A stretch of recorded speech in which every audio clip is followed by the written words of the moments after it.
Hoy conoceremos sobre el legado histórico de Susanna Wesley, una madre piadosa que crió a sus hijos bajo las enseñanzas bíblicas, inculcando amor y respeto para Dios y para los demás. Susanna Wesley. Susanna era la hija menor de una familia de 25 hijos en un hogar cristiano.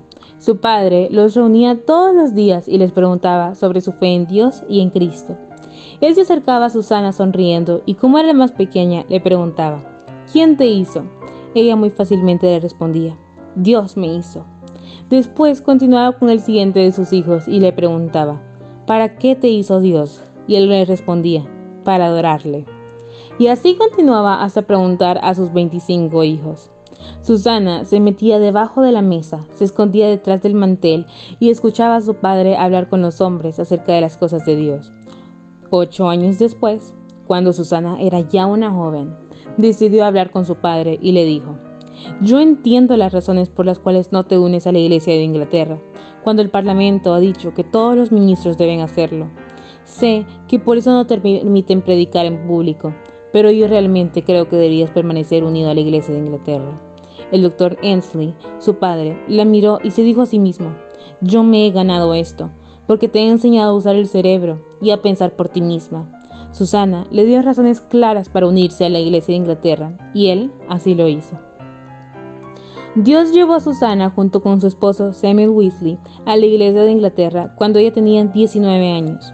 En noviembre de 1698 iniciaron como ministros de la Iglesia en Inglaterra, pastoreando una pequeña iglesia en Londres. La joven pareja comenzó luego a tener su propia familia. Susanna cuidaba a sus 2 hijos y se preguntaba a sí misma si Samuelito llegaría a ser un predicador como su padre.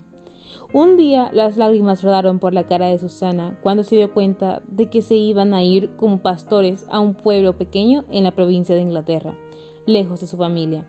Ella se dio cuenta de que aquel pueblo era muy pequeño y estaba casi desaparecido. La casa pastoral era solo un cuarto y no había vidrio en las ventanas. Entonces ella dijo: si este es el lugar donde Dios quiere que nosotros estemos, entonces es el mejor lugar para nosotros. La familia Wesley pasó 7 años en este pueblito. De ahí se movieron a otro pequeño pueblo donde ella empezó una escuela para que sus hijos y otros niños pudieran estudiar. Al estar ahí se dijo a sí misma: voy a ser la maestra de estos niños hasta que el más pequeño acabe sus estudios. Susanna inició la escuela e invitó a otros niños y niñas a asistir. Las clases eran de 9 a 12 y de 2 a 5 de la tarde. Cuando su esposo no estaba, ella se hacía cargo de los servicios de la iglesia y predicaba. Las mujeres en el pueblo empezaron a murmurar: ¿por qué ella predicaba si era mujer? Pero al oírla predicar, disfrutaban todos sus sermones.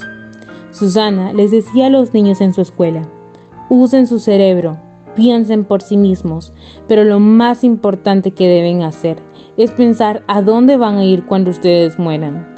Ustedes pueden no creer en Dios mientras estén viviendo, pero piensen, cuando Dios los lleve a juicio y lo tengan enfrente, ¿le dirán que creen en que no existe? Susanna tuvo muchos problemas en la vida, pero continuó sirviendo a Dios y criando a sus hijos lo mejor que podía.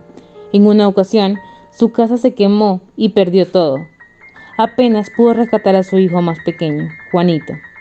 Después del incendio, Samuel le hizo una casa de ladrillo donde ella podría estar más segura. Susanna llegó a tener 19 hijos. 10 de ellos llegaron a ser adultos. Su oración era que algún día alguno de sus hijos haría la diferencia en el reino de Dios, y así fue. Carlos y Jonathan Wesley, 2 de sus hijos, llegaron a ser 2 de los más famosos predicadores que Inglaterra haya tenido hasta el día de hoy. Ellos iniciaron la iglesia metodista, que se ha dispersado por todo el mundo, llevando el reino de Dios.